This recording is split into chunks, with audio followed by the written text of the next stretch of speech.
Buenas tardes, compañeras, compañeros. La verdad que es una alegría por muchas cosas. Este comienzo de ciclo de, como se llama ahora, conversatorios, charlas entre compañeros para poder clarificar, para poder discutir, para poder construir entre todos un sistema de salud totalmente diferente al que tenemos ahora, articulado, integrado, y no como el que está ahora, tan fragmentado, que la verdad que encontrarse a los 3 meses de estar en el gobierno con una pandemia y con un sistema de salud tan fragmentado y tan denostado, solo este equipo y este gobierno de Axel pudo poner en pie con tanta valentía, y básicamente que el eje es el pueblo. Y yo creo que el plan de vacunación y todo lo que se está haciendo solamente se puede hacer con convicciones férreas, con mucha militancia y nunca perder el norte. Así que para nosotros está el viceministro de Salud, el compañero doctor Nicolás Kreplak, un compañero muy joven. Yo siempre me asombro de la edad de estos compañeros, son todos sub 50, la verdad que es un lujo. Y también tenemos en este conversatorio nada más ni nada menos que al compañero secretario general Roberto Baradel, que siempre mira más allá de lo que uno mira y que nos pone un norte mucho más utópico muchas veces, y que eso nos permite seguir militando. Así que bueno, bienvenidos a todos, bienvenidas a todas, es un gusto. Este es el primer conversatorio, después ya tendremos otros con otros compañeros muy valiosos también, con mucho recorrido.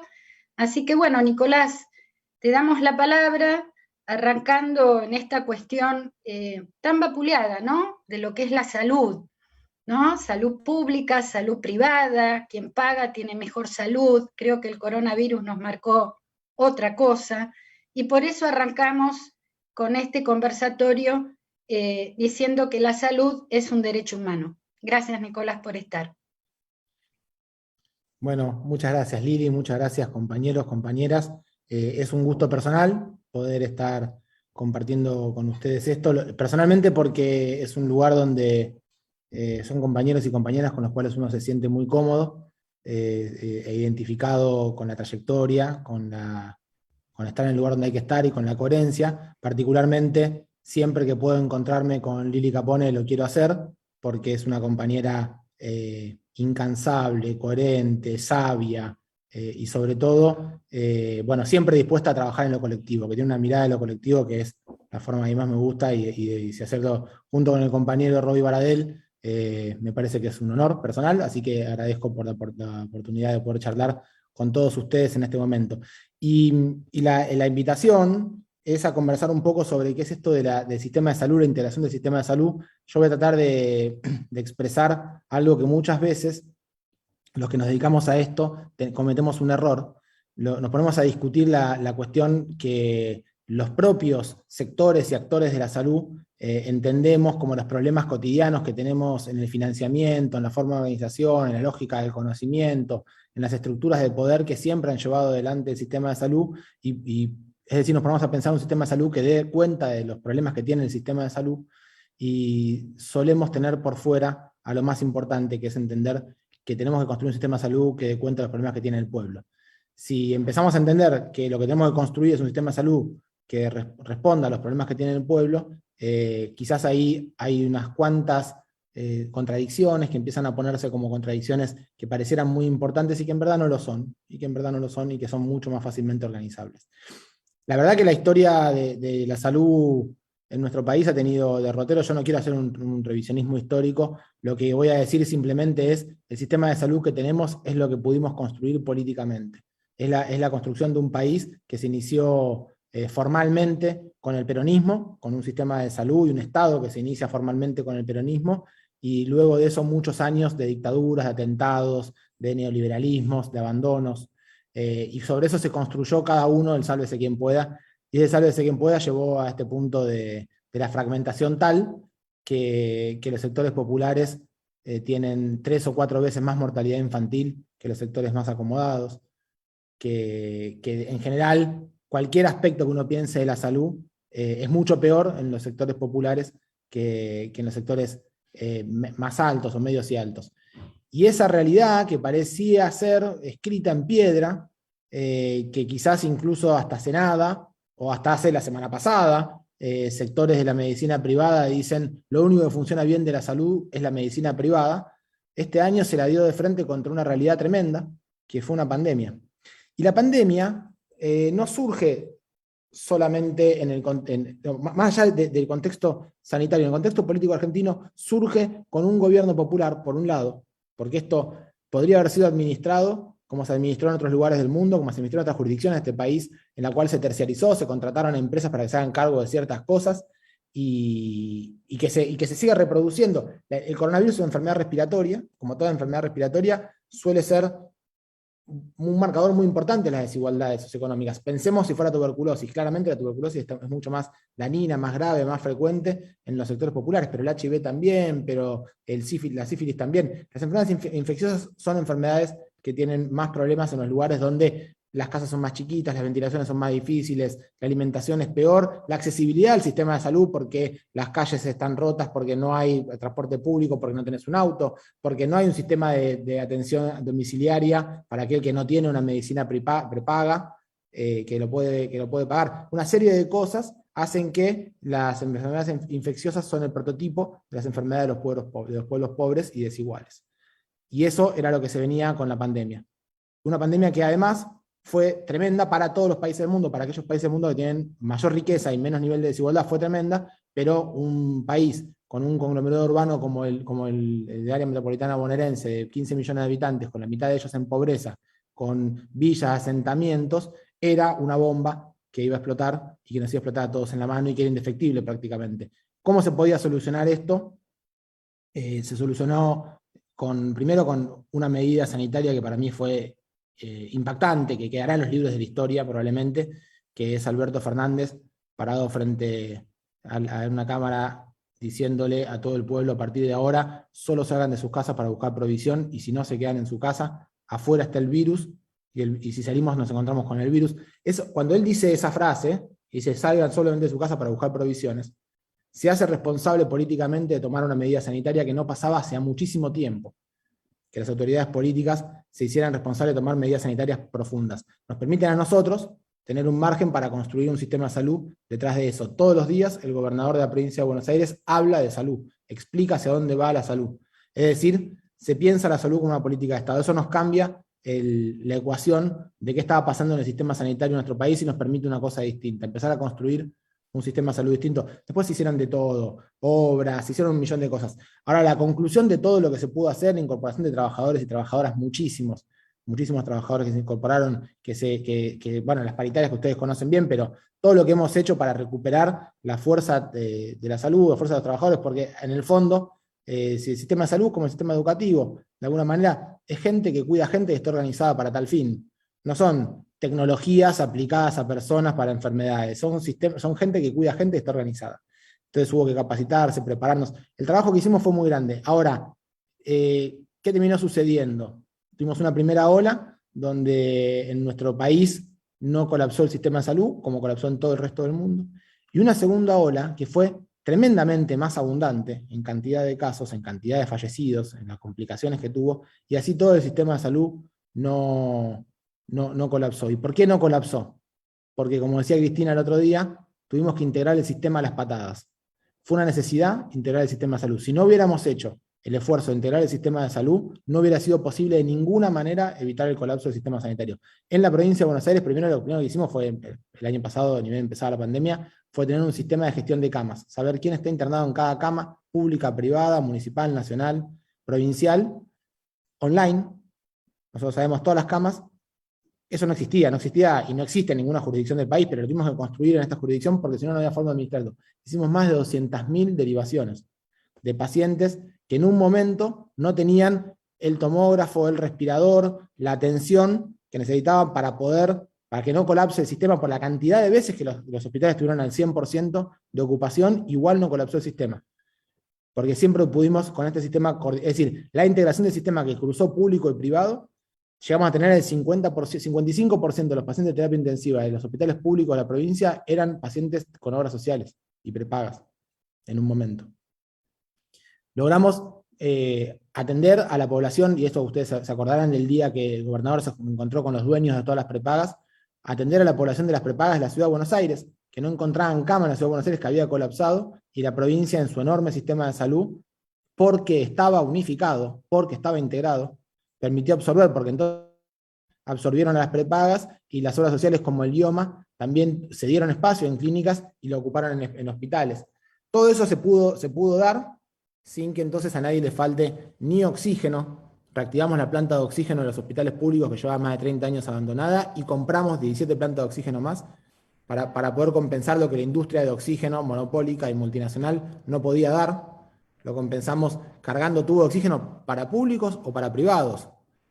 Nos juntamos, compramos medicación de manera centralizada, por primera vez también, para terapia intensiva, y logramos proveer a municipios, a hospitales provinciales, nacionales, a clínicas muchas veces también, cuando no tenían forma, no se quedaban sin medicación para el paciente respirado y se despertaba. Bueno, no pasó, esto pasó en todos los países del mundo, y no nos pasó en nuestro país, pura y exclusivamente porque logramos tener un Ministerio de Salud nuevamente que ordene y que coordine.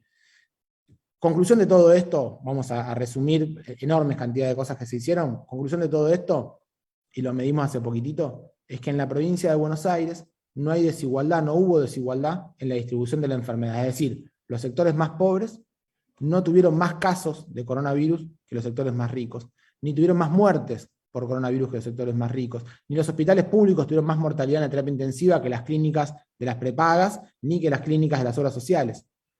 No hubo desigualdad en las villas y en los barrios populares, ni en los trenes. No, en la provincia de Buenos Aires hicimos un estudio de desigualdad y no hay desigualdad. Cruzás la General Paz, 7 veces más prevalencia en las villas que en Palermo, Caballito, Belgrano. Prevalencia de coronavirus, además con mayor letalidad. Es decir, el Estado presente se hizo cargo de integrar el sistema de salud para evitar la desigualdad. En Estados Unidos, los negros tienen un 50% más de prevalencia de mortalidad por coronavirus que los blancos. En todo el mundo sucedió lo mismo, y no sucedió cuando hay un Estado presente que se hace cargo de equiparar el sistema de salud y darle a todos el mismo derecho. Ahora, la discusión fuerte que tenemos, y por qué estoy hablando de esto si la discusión no era de la pandemia, sino de integración del sistema. Yo, esto lo cuento, yo soy médico clínico, cuando no estoy en la gestión atiendo en una sala de internación, en un hospital público. Desde que empecé mi residencia en el 2007, todos los inviernos de mi vida, no tuve camas suficientes para ponerle un respirador a las personas que venían de los sectores populares, del AMBA, con una neumonía y necesitaban un respirador. Siempre me pasó, todos los años, no tuve que ver si a un paciente le podía poner o no le podía poner un respirador en todos los años de mi vida. La pandemia, el neoliberalismo, la desigualdad existe y nos aqueja tremendamente en materia de salud. La tuberculosis es una enfermedad tremendamente frecuente en el territorio de Gran Buenos Aires. La mortalidad infantil, les decía, es 3 veces más frecuente o 4 veces más frecuente en los sectores populares que en las clases medias y altas. La obesidad es 2 veces más frecuente, y la diabetes, y la mortalidad por infarto, y el cáncer de cuello de útero. Son todas las situaciones estas mucho más frecuentes en los sectores populares que en los sectores medios y altos. Y no son naturalmente así. Tiene que ver con la ausencia de un Estado que esté compensando las desigualdades sociales para que la salud sea equitativa. En todos los países donde el sistema de salud está integrado, y no tienen que ser países socialistas, en Inglaterra, en Francia, en España, no hay desigualdades en la distribución de la mortalidad por estas enfermedades que son prevenibles, que son tratables y que son curables. Ahora, la duda que tenemos nosotros y el planteo militante que tenemos que hacernos para nosotros y para el pueblo en este momento, y también de cara a las elecciones que vienen por delante. ¿Vamos a volver luego de la pandemia a saber que los pobres se van a morir más, que los bebés pobres van a tener más posibilidad de morirse en el primer año de vida, que van a tener más problemas cardíacos, más problemas de cáncer, que le vamos a decir este año que le pudimos hacer un hisopado en la casa a cada persona, que pudimos trasladarla para que no le falte cama en la atención a ninguna persona, que conseguimos los mejores elementos de atención y tecnología, camas, respiradores, la medicación, a cada uno de los trabajadores y trabajadoras de la salud para que atiendan en los hospitales públicos con la mejor tecnología, como si estuvieran en cualquier lugar del mundo, con la tecnología que trabajaron en la provincia de Buenos Aires. Le vamos a decir entonces el año próximo que no hay turno para hacerse una cirugía, que no podemos conseguirle la sutura a un paciente. Tenemos que hacer lo que hicimos y lo que conseguimos con esta pandemia, con el sistema de salud, lo tenemos que llevar a todo el sistema de salud. Esa es la discusión que tenemos que darnos. Después de eso vendrán cómo nos ordenamos, qué rol tienen los colegios, qué rol tienen las universidades, qué rol tienen las prepagas, qué rol tienen las obras sociales, cuál es el rol de la compra conjunta de medicamentos. Hay miles de cosas que podemos hacer para resolver. El problema es que nos pongamos de acuerdo cuál es el diagnóstico. El problema que tenemos es que hay un problema político muy claro. Estamos dejando de lado los sectores que más necesitan y el Estado tiene que hacerse cargo porque es el único que puede hacerse cargo y porque demostró durante esta pandemia que puede hacerse cargo y que puede llegar a los resultados que tiene que llegar para lograr un sistema de salud que garantice que no haya injusticia social. Como nosotros, y yo siempre lo digo esto, como sabemos con el sistema educativo, en ningún momento a ningún argentino se le ocurriría pensar que ir a una escuela pública es peor que ir a una escuela privada, excepto que sea un demente que puede llegar de manera extraordinaria a la presidencia de la nación. A nadie más se le puede ocurrir pensar que la universidad pública es de peor calidad que la universidad privada. Que hay derecho a maltratar a nuestros pibes porque van a la escuela pública. Jamás pasaría eso. Y si nos permitimos que una persona vaya y esté 6 o 7 horas haciendo una cola para conseguir un turno para que lo atiendan en un hospital. Y jamás nos permitiremos que nos pase eso en una escuela nuestra. Lo que para nosotros es identitario, que es nuestro sistema educativo, es signo de ciudadanía en Argentina, tiene que ser también signo de ciudadanía del sistema de salud, porque así se construyó el Estado en nuestro país durante el primer peronismo, y porque hemos demostrado en esta pandemia que no importa si sos pobre o rico, si el Estado se hace cargo, podemos tener el sistema de salud que necesitamos. Y cuando digo se hace cargo, digo no reemplazamos a las prepagas y no reemplazamos a las obras sociales. Trabajamos articulado con las prepagas, con las obras sociales y garantizamos que a nadie le falte nada. Y lo hicimos en la campaña de vacunación, trabajando con los sindicatos, con las obras sociales, lo hemos hecho con todos. Pero en la campaña de vacunación, que es el botón de muestra perfecto, logramos hacer una campaña de vacunación que sea completamente equitativa, en donde los vacunatorios vayan los más ricos y los más pobres a vacunarse al mismo lugar, y que en ningún momento ni el más rico ni el más pobre se sienta discriminado, se sienta maltratado, se sienta ajeno, sienta que está yendo a un lugar a molestar. Es tratado con amor, es tratado con respeto. Y lo pudimos hacer en la campaña de vacunación más grande de la historia, que parece poco, pero lleva 7 meses y medio, que no paró desde el primer día que empezó, de lunes a lunes, de 8 de la mañana a 8 de la noche, sin parar de trabajar continuamente. Este ministerio está haciendo lo mismo, y en ningún momento lo hace, ni siquiera, y no permitimos, y no sucede que haya cansancio, maltrato, enojo. Todo lo contrario, nos permitimos tener en este momento un poquito de corazón, un poquito de amor, sacarnos una foto con el que quiere sacarse una foto, llorar con el que quiere llorar, escuchar al que quiere ser escuchado. Y lo hemos hecho, y es una forma distinta de pensar la gestión. Tenemos que pensar en un sistema de salud que además te atienda desde el amor, desde la empatía. Y ahí vuelvo a pensar que es lo mismo que sucede con nuestro sistema educativo. Porque está claro que nuestras maestras, nuestros maestros, nuestros trabajadores educativos también sienten que los pibes y las pibas les pertenecen a ellos, que son parte de su propia comunidad. Nosotros tenemos que sentir también que los pacientes, las personas que llegan a un centro de salud, a un hospital, a cualquier lugar con un problema sanitario, son parte de nuestro problema, que es como encaramos la gestión de esta pandemia, es como resolvimos los problemas de la vacunación. Creo que con este botón, con esta muestra de que pudimos hacerlo de esta manera, tenemos entonces la responsabilidad militante de soñar que esto puede ser la realidad del futuro del sistema de salud. Muchas gracias.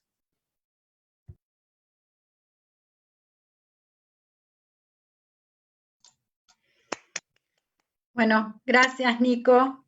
La verdad que emociona, entusiasma y nos pone con más energía, donde muchas veces uno no claudica, no baja las banderas, pero bueno, se bajonea, ¿no? Por tanto bombardeo mediático que lamentablemente impacta. Así que esto que vos compartís con nosotros realmente nos hace levantar el espíritu. Bueno, y el orgullo y la fuerza que ustedes tienen. Bueno, ahora lo escuchamos al compañero Roberto Baradel, también con su fuerza y el orgullo de estar en esta CTA. Gracias, Roby.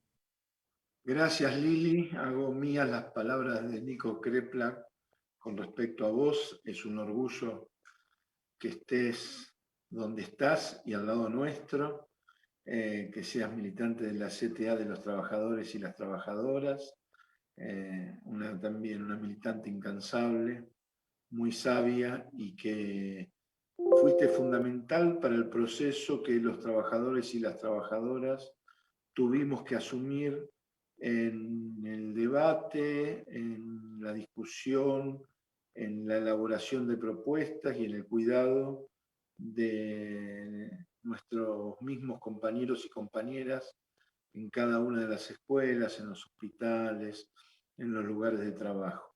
Hoy amanecimos con la noticia ayer a la noche que van a enviar un proyecto, afortunadamente si esto se concreta sería muy importante, que es el tema de los comités mixtos en cada uno de los lugares de trabajo del sector privado. Lo tenemos en la provincia de Buenos Aires, lo tenemos en el Estado, está en la provincia de Santa Fe. Queremos que eso se concrete a nivel nacional en cada uno de los lugares de trabajo, porque es fundamental la participación de los trabajadores y las trabajadoras para discutir las condiciones de trabajo. Y es un honor tenerlo a Nicolás Kreplak, que por varias cosas, ¿no? Primero porque afortunadamente, yo les decía antes de empezar en una charla que tuvimos, que afortunadamente está él y está Daniel Goyan al frente del Ministerio de Salud y está Axel Kicillof en la gobernación de la provincia de Buenos Aires. Esto entiendo que hubiera sido una catástrofe si hubiera renovado la representación en el proceso electoral la ex gobernadora María Eugenia Vidal. Por muchas razones, por muchas razones. Que la pandemia nos haya tomado con un nuevo gobierno y habiendo derrotado en las urnas al neoliberalismo, creo que fue fundamental porque si no hubiera sido una catástrofe. Y está claro, desde la concepción que tienen ellos de gobernar o de gestionar, entre comillas, una provincia, que lo hacían ni siquiera lo hacían desde La Plata, desde la capital de la provincia, sino lo hacían desde la ciudad autónoma de Buenos Aires. Bueno, con la última decisión que tomó la exgobernadora, quedó claro dónde se siente más cómoda ella en términos de discusión. Pero antes de plantear el esquema general, quiero reconocer el trabajo que ha hecho Nicolás Kreplak y Daniel Goyan. Primero que abrevan de las corrientes sanitaristas más importantes de nuestro país. Digo, compañeros, yo creo que compañeros como ellos, y lo digo con toda la seriedad, que están a la altura de compañeros como fue Floreal Ferrara, Ramón Carrillo, Salvador Massa, sin ninguna duda, sanitaristas comprometidos con nuestro pueblo, con el bienestar de nuestro pueblo, y teniendo en cuenta la concepción que la salud es un derecho y que se tiene que prevenir la enfermedad y no la enfermedad como negocio, que lamentablemente, bueno, lo decía Nicolás claramente cuando mencionaba que era el sistema de salud que pudimos construir en la República Argentina. Pero que ha sido muy importante.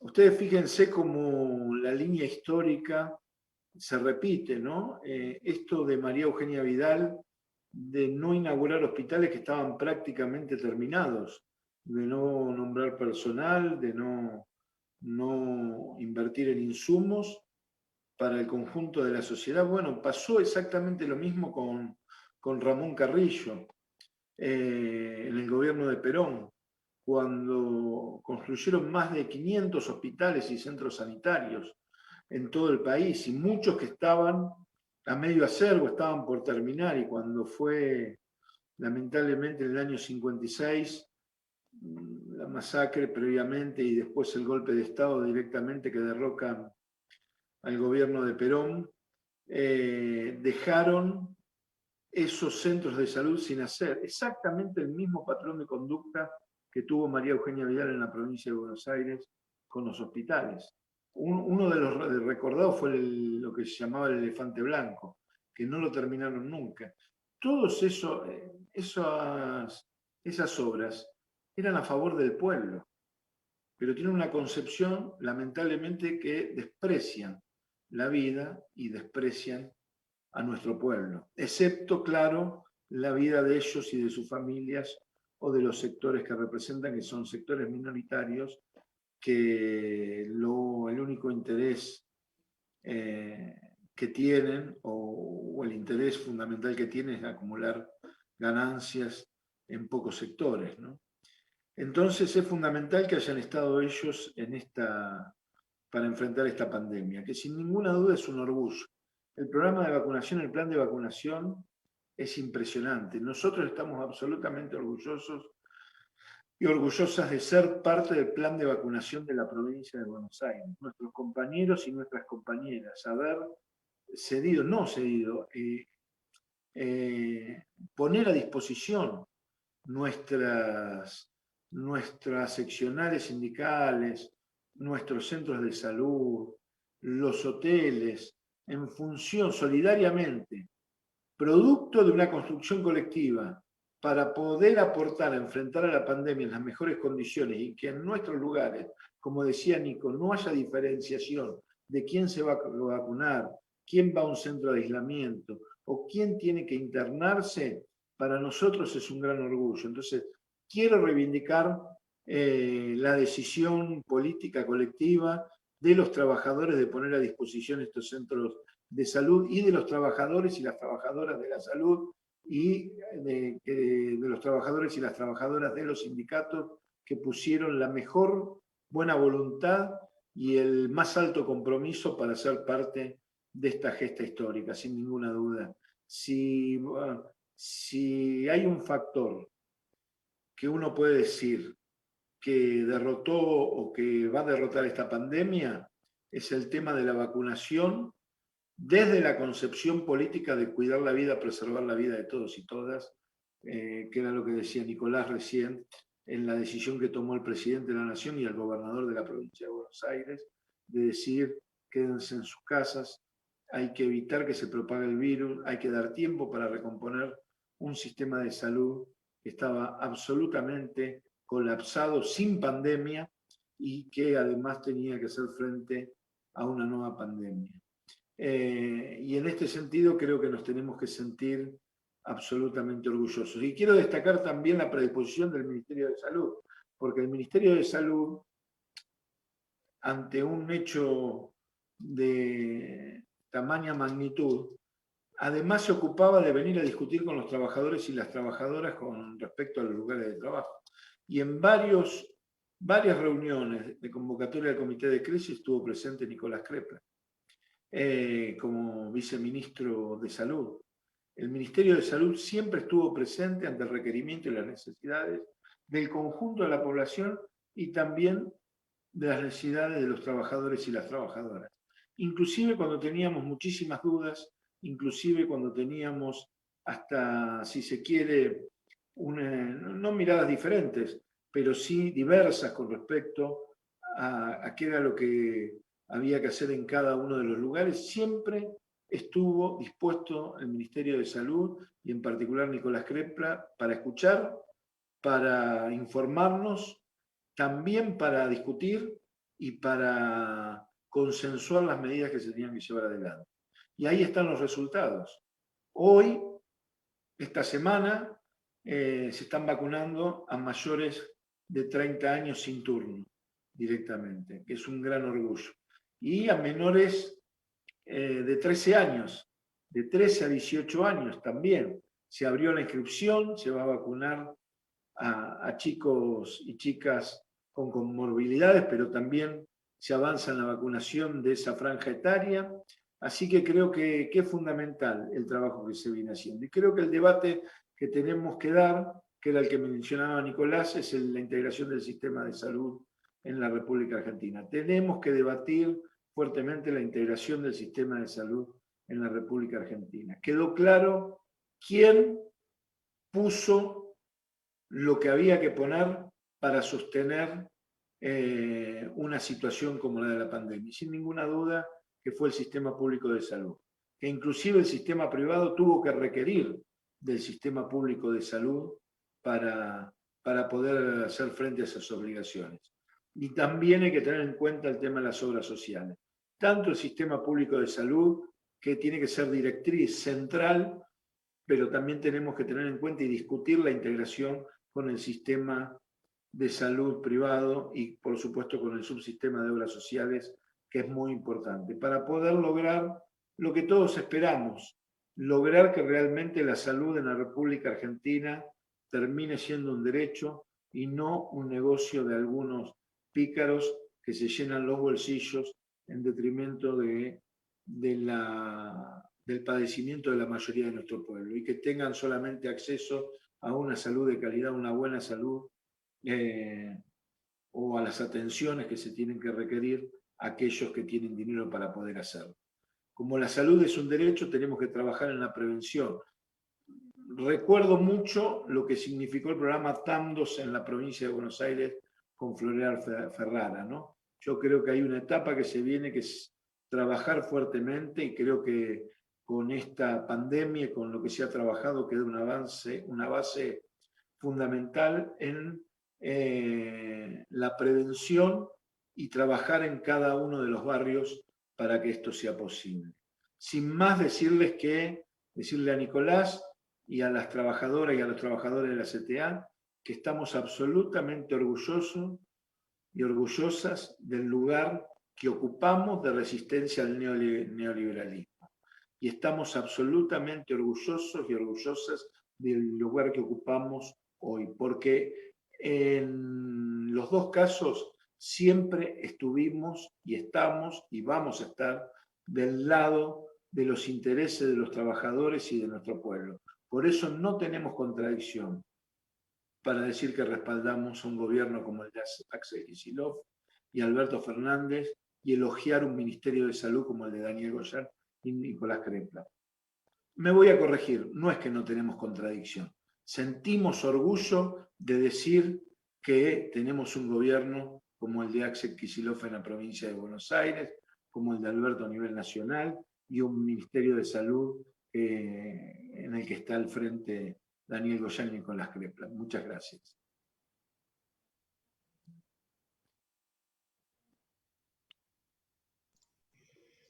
Bueno, muchísimas gracias, Roby. No sé si hay algún compañero que quiera hacer alguna pregunta escrita por el chat. No, es todo por chat. Yo me quedé pensando en una de las cosas que decía Nicolás, y que quizás lo que más molesta, esto que vos decís tan claramente, que no hubo desigualdad. Y a mucha gente eso le molesta. A mucha gente considera que estar por encima de otro es mejor, tiene mejor vida. Y yo creo que la política que ustedes, no ustedes, nosotros, porque yo creo que si de algo estamos orgullosos es poder decir que somos nosotros, ¿no? Colectivamente, porque nos sentimos cuidados. La alegría que nos dio la vacuna, la alegría que nos da cada paso, la alegría de cada trabajo de investigación que hace el Ministerio de Salud, que lo denostan, cuando fue lo del plasma, por ejemplo, que tanto trabajo y que le costó la vida a la compañera Nora Echenique, inmediatamente un hospital de concentración privada salió a denostar lo que estaban haciendo nuestros compañeros en La Plata, inmediatamente salir a corroborar que eran dos poblaciones diferentes, y se siguió adelante con la donación de plasma, ahora con la producción de vacuna. Cada cosa, cada paso que se da, obviamente es un bombardeo, y creo que lo más importante, y por eso se definió en CTA comenzar a tener estas charlas, es precisamente esto, valorar todo lo que hemos trabajado, desmistificar el poder hegemónico mediático, que lo único que trata de hacer es destruir, porque no aportan una idea. Nada, no aportan nada. Desde confundirse Bolivia con Venezuela hasta decir que la vacuna te pegan los imanes, o íbamos a hablar en chino, bueno, cualquier cosa. Pero esto es algo importante porque se siguió avanzando. Yo tengo una pregunta por privado para Nicolás, y es de qué manera, que obviamente es muy importante avanzar en octubre, porque necesitamos más fuerza en todas las cámaras para poder construir la ley. No existe todavía una ley del Sistema Nacional Integrado de Salud, ¿no? Un proyecto de ley, perdón. No existe un proyecto de ley. Hemos escrito todos, supongo que vos debés tener algo escrito alguna vez también, y hay muchos proyectos escritos. Lo importante, no hay ningún sistema de salud perfecto, y no hay en ningún otro lugar del mundo un sistema de salud al cual podamos copiar y que sea perfecto para Argentina. Lo tenemos que construir nosotros.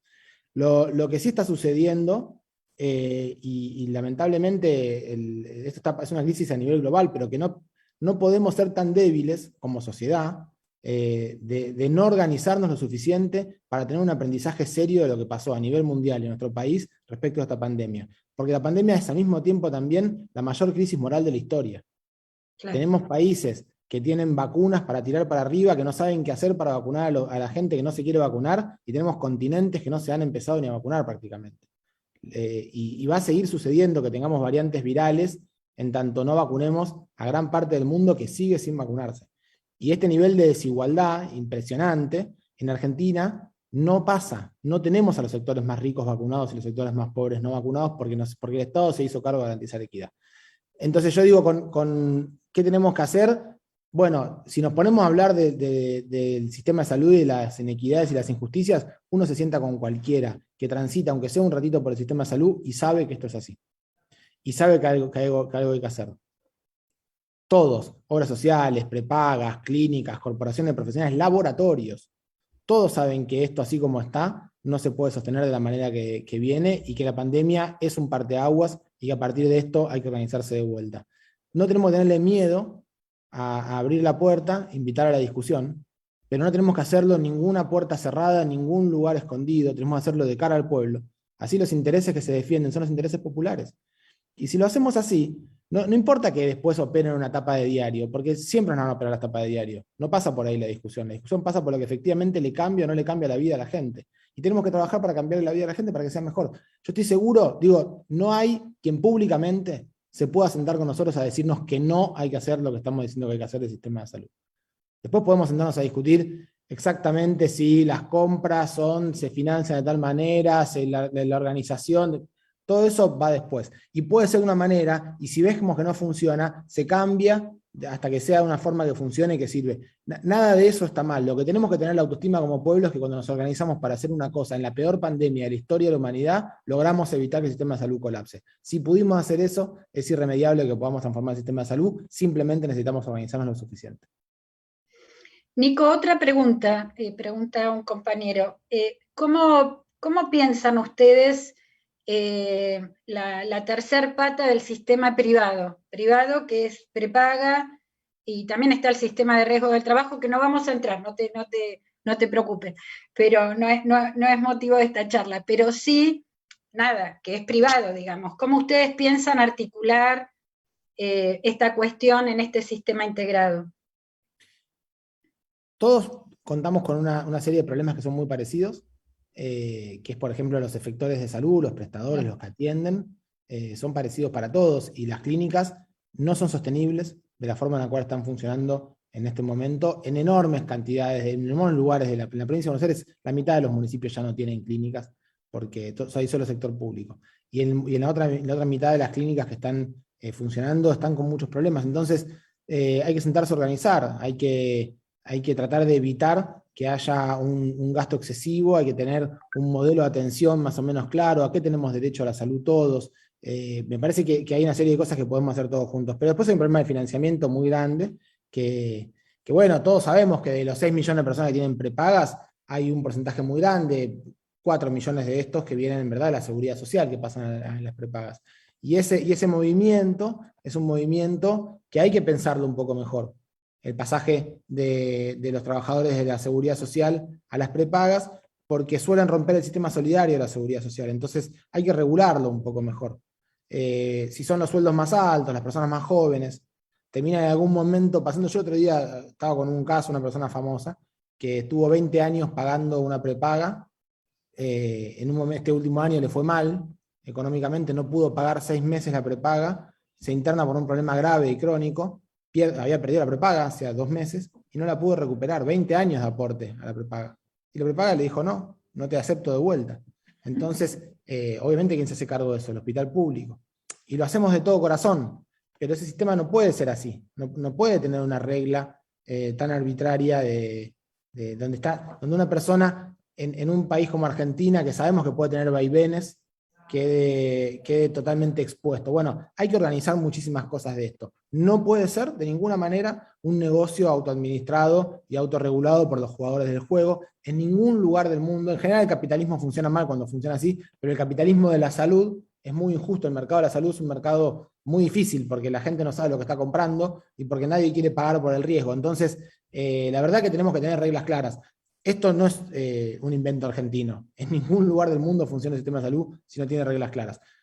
Hay que poner el privado adentro, perfecto. Y si el privado necesita tener un sistema de elite para hacer para un grupo más pequeño, perfecto que lo sea, pero la enorme mayoría populares necesitan estar dentro de un sistema que sea sostenible. Y por eso el juego entre la seguridad social y las prepagas tiene que ser un poco más regulado. Ningún sindicato, ninguna obra social no está de acuerdo en lo que estoy diciendo. Digamos. Todos saben perfectamente bien que hay un problema muy grande de financiamiento de la seguridad social y que tiene que ver mucho con esto. De hecho, hubo cambios en cómo es el movimiento de obras sociales hace muy poquitito, retrocediendo al 2001. Todavía falta recuperar algunas cositas más. Bueno, clarísimo. Sí. No, ¿me permitís? Y tiene que ver con el tema del modelo político, que tiene que ver con el modelo político, por eso es fundamental, es central ganar las elecciones ahora en octubre, es central. Yo me acuerdo hace 3 años cuando había una pyme que producía jeringas, el macrismo, el argumento que daba, bueno, que se tenía que ayornar, se tenía que reciclar y que si no daba para producir jeringas, que buscara otro tipo de producción, como producir caramelos.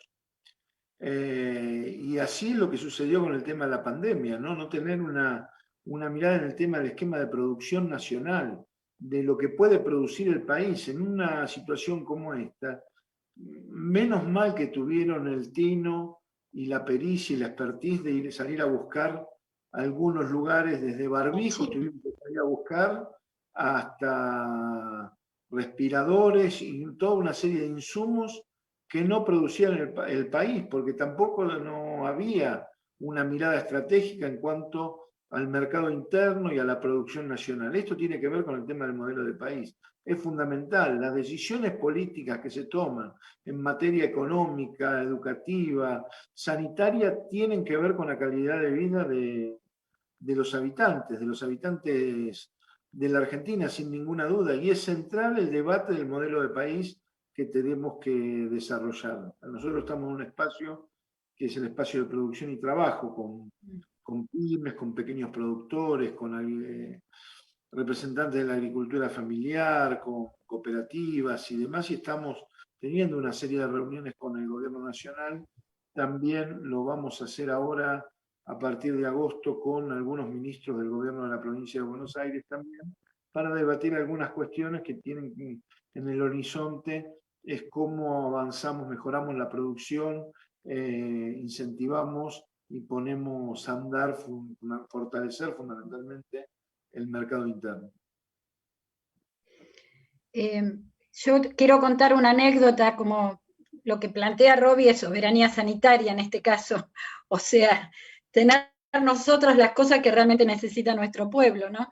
Yo me acuerdo al principio, Nicolás, en los albores del comité de crisis, en el hospital El Dique, me acuerdo que íbamos todos los jueves, y en un momento empiezan a llegar camiones con acoplados, con insumos, y yo te veo y te digo, pero Nicolás, ¿es necesario todo esto? Y vos me dijiste, Lili, estamos en una pandemia, esto va a ser un destrozo, no tenemos nada, la provincia no tiene nada. Y la verdad que yo no me olvido más de tu cara, porque la visión estratégica de ir con los aviones, y los primeros aviones que ustedes no dormían, y que fue toda una logística, y eran uno atrás de otro, y cómo ustedes estaban aplaudiendo que salieran los aviones y venían con un montón de cosas, insumos médicos, y digo que eso fue estratégico. Entonces, me parece que, bueno, estas cosas también los compañeros tienen que conocerlas, tenemos que saber que existieron, que estuvieron estos compañeros ahí poniendo el cuerpo y su vida al servicio para que esto esté. Y esto de soberanía sanitaria es lo que vamos a hablar en la segunda charla. Va a estar Leonel Tesler, que es coordinador o director, no sé, de la Fundación Soberanía Sanitaria, y el lujo de tenerlo a Mario Rovere, director de la Escuela de Formación Floreal Ferrara, para que nos cuente también qué significa un plan de vacunación, que no es solamente una vacuna, sino también lo que implica tener producción propia y cómo se gestó. Digo, no sé si Nico y Roby quieren aportar algo más. Yo aprovecho hago un comentario solamente tomando eso que contabas recién de lo que fue la época de esos principios del comité de crisis y lo importante que fue poder juntarnos a hablar en ese momento.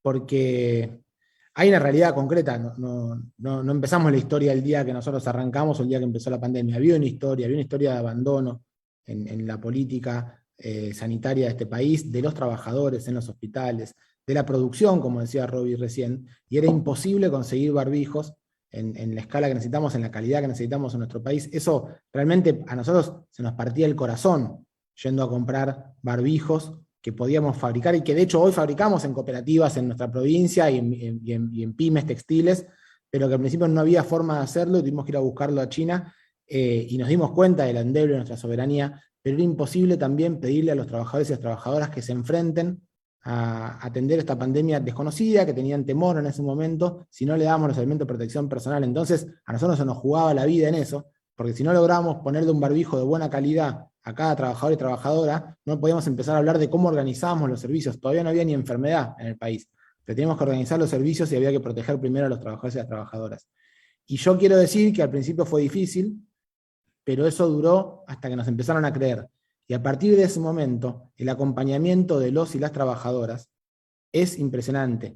Y que un gobernador, después de 2 años de pandemia, pueda caminar por hospitales con nosotros, sin que organicemos las visitas, sin que no pasa nada, entramos a un hospital, caminamos, y los trabajadores y las trabajadoras, muchos de ellos, por cómo son incluso los profesionales de la salud, seguramente ni lo votaron ni lo votarán, pero se acercan a saludarlo, a sacarse una foto y a reconocerle que nunca le faltó nada.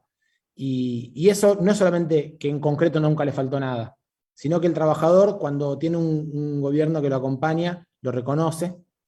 Insisto, aunque no lo quiera votar nunca en su vida, lo reconoce y trabaja de una manera distinta. Así que para nosotros fue tremendamente importante el acompañamiento, y en esto agradezco especialmente a Lili de vuelta, porque ella participó de este comité de crisis, todo el tiempo participa de este comité de crisis,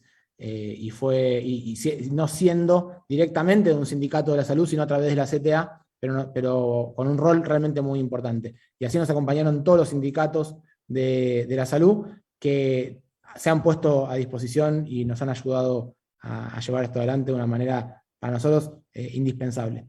Bueno, y termino, solamente quiero agradecerles muchísimo. Para mí, insisto, es un lujo. Yo aprendo muchísimo cuando puedo compartir con ustedes un espacio por la experiencia y por, como decía Lili al principio, la visión de futuro. Nada de esto se corre de la perspectiva sanitaria, política, económica, de justicia social que tenemos en términos generales. Así que yo creo que esto es también para mí, como militante, un mimo poder participar de esta mesa y conversar con ustedes. Muchas gracias.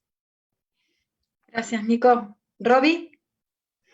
Bueno, agradecerle a Nicolás, a Lili, decir que estamos orgullosos que tengamos compañeros como Nicolás al frente de tamaña responsabilidad, que nos alegramos mucho cuando lo escuchamos decir que en la provincia de Buenos Aires se va a reeditar lo que es el Plan Cunitas.